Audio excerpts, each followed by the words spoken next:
I would like, if I may, to take you on a strange journey. The journey of the tricksters. I want to take you on a journey to look at the pioneers of sci-fi, horror, and fantasy that mastered the art of manipulating an audience. So we're going to look at the gimmicks, the tricks, the things that happen in the theater, on the screen. Like a good trickster, I'm not going to start at the beginning. There's 120 years worth of cinema that we can explore. I'm going to start with the pioneers of the 1950s, 60s, and 70s. But technically, I'm starting in modern day with a film called Matinee, starring John Goodman. This is a loving tribute to a number of the in-theater gimmicks that were used between the 1950s and the 1970s. Never ever turn one above 6. The big studios, none of them have anything like it. The country is on red alert. And what a perfect time to open a new horror movie. However, most of the gimmicks in this movie, and John Goodman's character himself, Hello, I'm Lawrence Woolsey, are a loving tribute to the first man I'm going to be looking at, a man by the name of William Castle. I'm William Castle, and I feel obligated to warn you about the next attraction you will see at this theater. But before we start this journey, I need to remind you of one important thing. For all of these gimmicks to work and for the tricksters to achieve their goal, they had a common ally: the dark theater. To prepare for this journey, I watched 6 key William Castle films that are considered to be the prime example of these gimmicks. They were Macabre, The House on Haunted Hill, The Tingler, 13 Ghosts, Homicidal, and Mr. Sardonicus. The first movie I mentioned, William Castle's Macabre. They had the gimmick of stationing nurses in the lobby in case you couldn't quite handle the frights of the movie. But William Castle, being the showman he was, took it to the next level. He actually produced life insurance policies from Lloyd's of London in the amount of $1,000 paid to your beneficiary if you died of fright during the motion picture. Now tell me, what kind of person would fall for something like that? Thank you. Yes, you can use the gimmicks to get people into the theater, but you want to keep them in the theater and you want them to come back for more. So, you have to have the most important thing there is for a movie, a plot. And William Castle actually did have a significant plot here that did feed on an internal fear, the fear of being buried alive. In the story, a doctor who is not exactly liked by the small town he lives in because of certain events discovers that his daughter has been kidnapped and learns from a phone call that she has been buried alive and only has about 5 or 6 hours to live before the air runs out. And he's got to try and find her. This takes us into the heavy drama of parental fear, of a fear inside of us of being buried alive, of the fact of what if that was us? What if we only had so much time? And time is something that comes into play with a William Castle film. In the movie itself, there is the ticking clock. It opens with him introducing the concept that's going on in the movie. Ladies and gentlemen, for the next hour and 15 minutes, you will be shown things so terrifying that the management of this theater is deeply concerned for your welfare.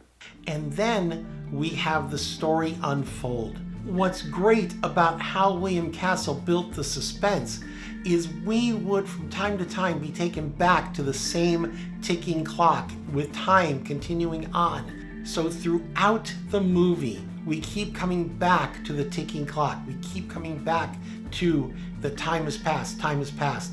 The interesting thing is that ticking clock is the clock outside the funeral parlor, the place of death.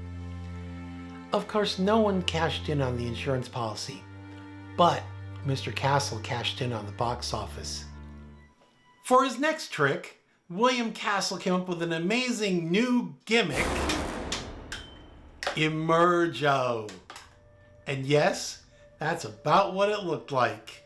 It's a new process, and what actually happens, Ralph, is the ghosts and the skeletons leave the screen, and all the objects leave the screen and wander throughout the audience, go up to the balcony, roam around, meet the public, and go back into the screen.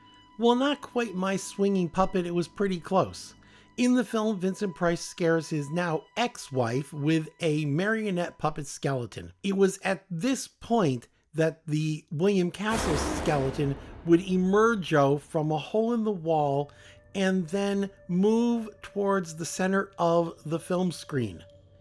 At the same time, the reveal on the screen was Vincent Price coming out with the marionette controls. As Vincent Price emerged, the skeleton that was hanging over the audience would move towards the center of the screen. Thus, at a certain point, it looked exactly like the on-screen character of Vincent Price was manipulating the off-screen skeleton. It was better than 3D because it was actually happening right in front of you.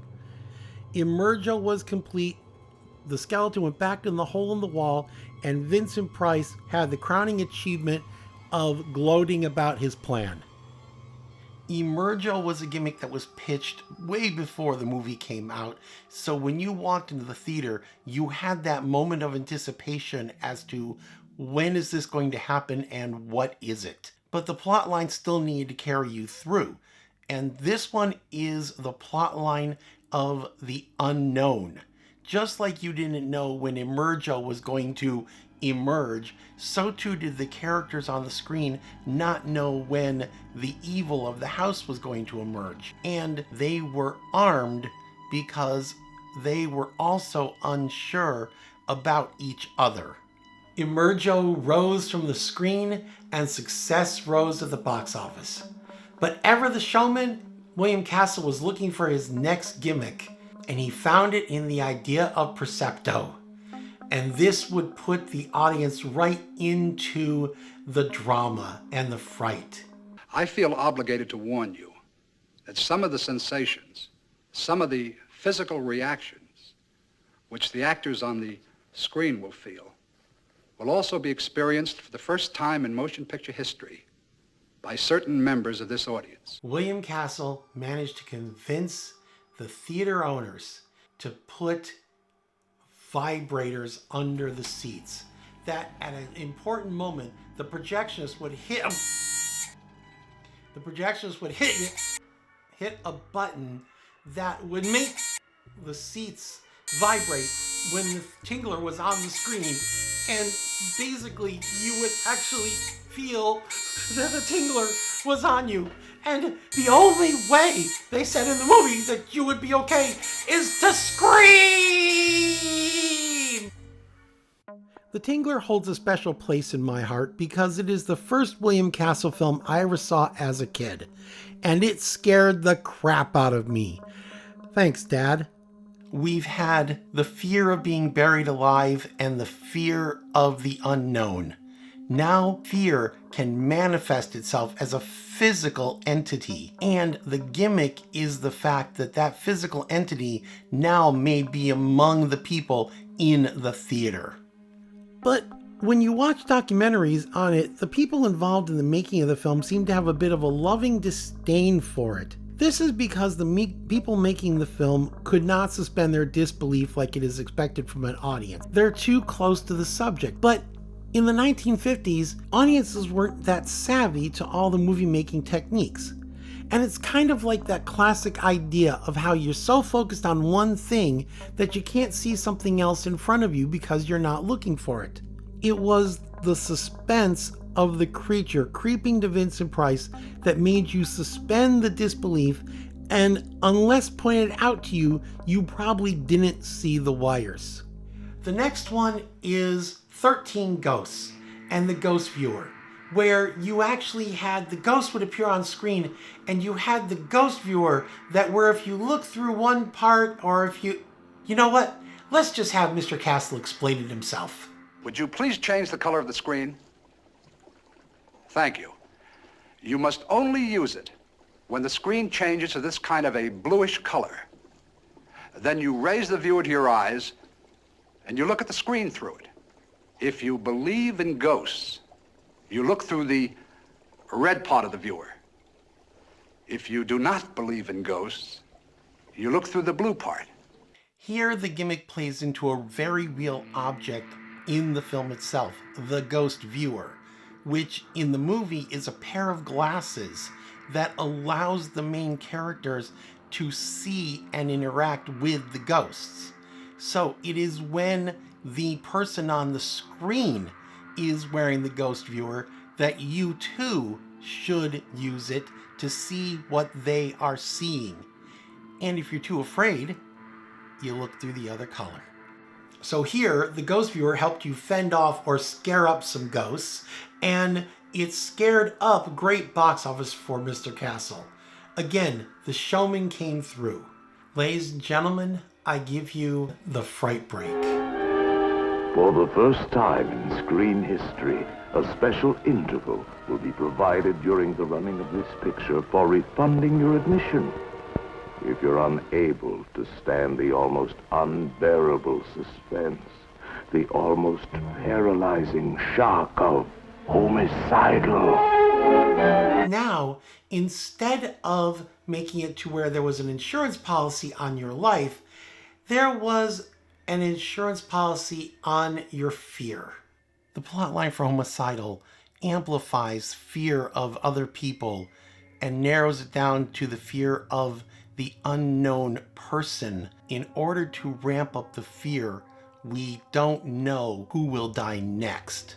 We're going to get a combination of a guarantee and the ticking clock. This is the fright break. Do you hear that sound? It's the sound of a heartbeat. A frightened, terrified heart. On the screen, you had 45 seconds that you could now get up and go to Coward's Corner and reclaim your money. This heart is going to beat for another 25 seconds to allow anyone to leave this theater who is too frightened to see the end of the picture. So even though we had the fright break in the Coward's Corner, there still needed to be something going on in the theater. He's a showman. He needs to have something happen. During the fright break, there was a plant and a woman would get up, scream, and faint and would be taken out on a stretcher. Now, this is great for an initial shock, but it does kind of show the strings of the puppet master when if you went back for another screening, which they were hoping you would do, you would then see the same woman from the same seat do the same scream at the same time and be taken out by the same people on the stretcher.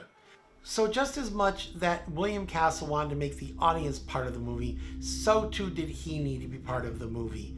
And this is shown quite clearly in the film Mr. Sardonicus. At the beginning of the movie, he appears in 1880s London and talks right to the audience and gives us an introduction to the events that are going to be going on.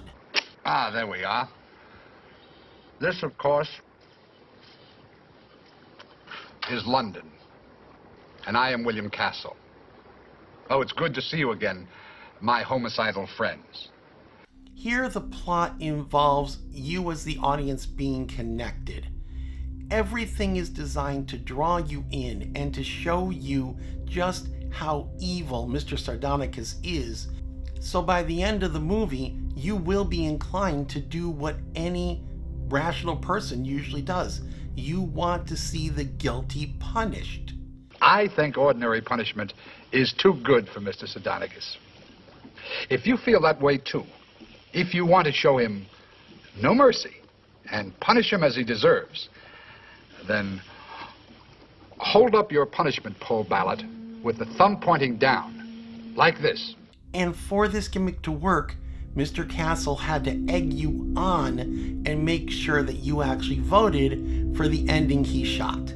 If, on the other hand, you're one of those I wouldn't hurt a fly kind of people, one of those sweet, nice, kind souls who would let Mr. Sardonicus go free, you should hold your ballot with the thumb pointing up, like this. And not just hold up the sign, but from the screen, Mr. Castle would actually take notes as to who was holding up what signs. The lady in the 9th row, a little higher. The little boy in the back, will you please sit down so I can count the cards behind you? That young couple on the left, is that 1 vote or 2 that you're casting? All of these movies were his way of being the P.T. Barnum of the time. All of these movies were his way of basically getting some of the glory that came with the production of a film. This is the ultimate in what the movie Matinee is showing the love for, is the idea that filmmaking, storytelling, visual storytelling, the things that we let our imagination pop off the screen should always be a spectacle, and we should not be afraid to be part of the show. On the Blu-ray from Matinee, I heard a comment about this film kind of takes place in the wrong time period. This is because by the early 60s, the era of gimmicks in theaters had really come to an end. However, for this story, it called for a cheesy atomic monster movie, so it had a metaphorical backdrop for the real nuclear terror of the Cuban Missile Crisis. However, I've suspended my disbelief and come up with a backstory for Mr. Woolsey. Imagine, if you will, a man who is taken under the wing of Mr. Castle and becomes one of the key people taking these gimmicks to the various theaters. Woolsey was installing Emergo, wiring the seats for Percepto, and hiring the actors that would play the nurses and the various plants in the theater. He also learned the idea of the traveling road show. They would go into one town, the movie would play for a couple weeks to possibly big audiences, and when the audience started to dwindle, they would pick up and take the print to a new town, using the success from the previous town as the press. After working for Castle for years, Woolsey finally gets his chance to be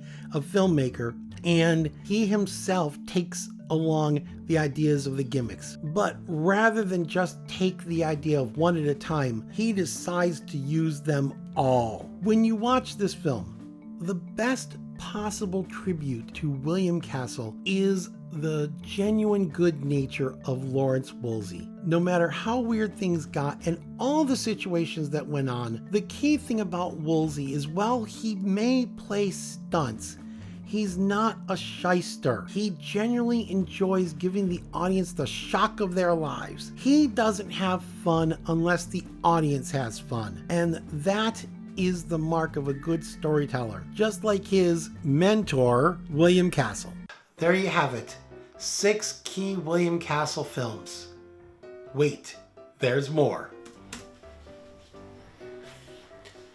Mr. Castle was an amazing showman, but not all of the gimmicks shown in the film Matinee are throwbacks to his ideas.